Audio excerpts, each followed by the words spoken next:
бодсон шүү дээ. 30 минутанд 40-50 дуурдаг байсан үе байгаа. Тэр 2008 он баггүй юу? Аажмаар би нөгөө арх гэдэг юм дийлдэл ингээл миний уц дуурхаа болол ингээл улаан халж таарах юм бол инээгээ шил арх авч өгчөөд алга болол мөрөн дээр хүн цохихоор нэргээ харсан миний багын найз. Өөш уцч ажиллаж байгаа юм. Би тэрийг Европт байгаа л гэж боддог байхгүй.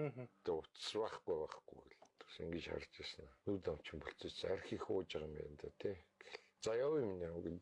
Тэр лангуун дээрээс нэг уц авч өгөөсэй юм хийчих гэж чикен одоо цайны газар ч юм ресторан ч юм.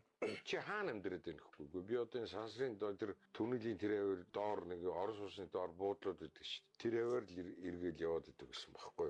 Ингэж амьдрах гэж юу юм бэ? Тэр хөлсний юм олоод ингэж ажиллаж байгаа. Тэгээд зурхт мурхт ингэж ийм матрас бүх юм суулуулаад хөлсний тийм байр болж хөлслөл одоо ингэхгүй.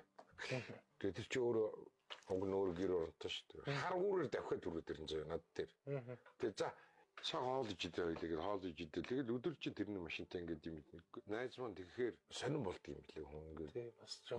Би ингээд одоо ингээд зарим нэгчээ үргэлж надтай байгаад байна шүү дээ. Дэлгүүр гараад ороод архины тасгаар алхаж чагаад буцаж байгаа байхгүй. За болио одоо болио нөгөөх айгуул хүрээд ирүүлэн чи би найз сайсан за биш ээ. Тий шүү дээ. Урмын хугалахаар ууцсан хугалах.